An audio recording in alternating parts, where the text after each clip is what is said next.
গোবর একটি মূল্যবান প্রাকৃতিক সম্পদ। বাংলাদেশে প্রতিদিন 3 থেকে 4.5 লক্ষ মেট্রিক টন গবাদি পশুর গোবর উৎপাদিত হয়, যেটা বছরে প্রায় 110 থেকে 160 মিলিয়ন মেট্রিক টন। এবং এই 160 মিলিয়ন মেট্রিক টনই এর প্রায় 95% নানাভাবে অব্যবস্থাপনার শিকার।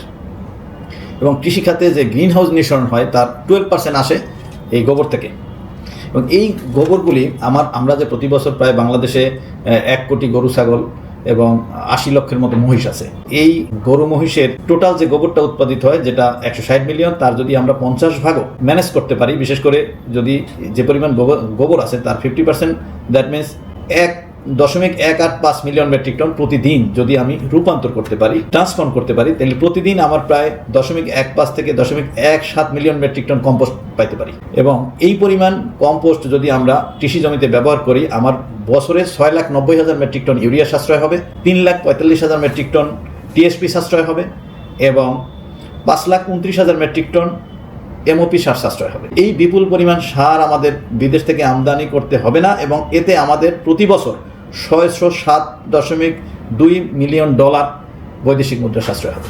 এবং আমাদের যে গ্রিন হাউস উদ্গীরণ ঘটে, এবং এই গ্রিন হাউস গ্যাসের পরিমাণ প্রায় 54.6 million ton carbon dioxide equivalent.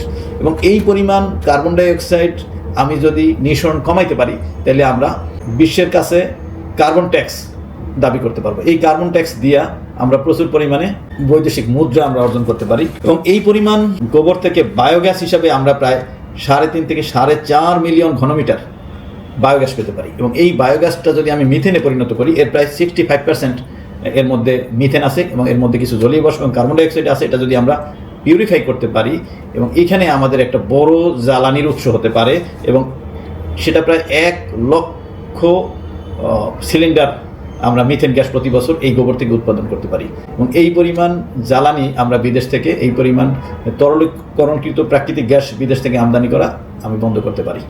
তো আমরা আমাদের এই প্রাকৃতিক সম্পদের এটা দিলাম হলো অনলি 50% হিসাব। 100% যদি আমরা উন্নত বিশ্বের মতো, বিশেষ করে পশ্চিম ইউরোপের মতো এই গোবরটা সাশ্রয় করতে পারি, তাহলে আমাদের কৃষিতে বৈপ্লবিক পরিবর্তন, পরিবেশ রক্ষা সহ অর্থনীতিতে আমূল পরিবর্তন সাধিত হতো। তো আমরা ডিআই থেকে সকল প্রকল্পের কৃষক প্রশিক্ষণে কৃষকদের উদ্বুদ্ধকরণের মাধ্যমে এই গোবরের সদ্ব্যবহার করার চেষ্টা করতেছি।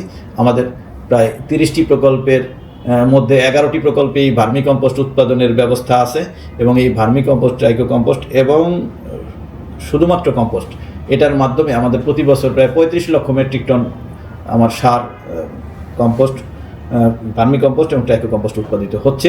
এবং এই পরিমাণ অনায়াসেই 3 গুণ করা সম্ভব।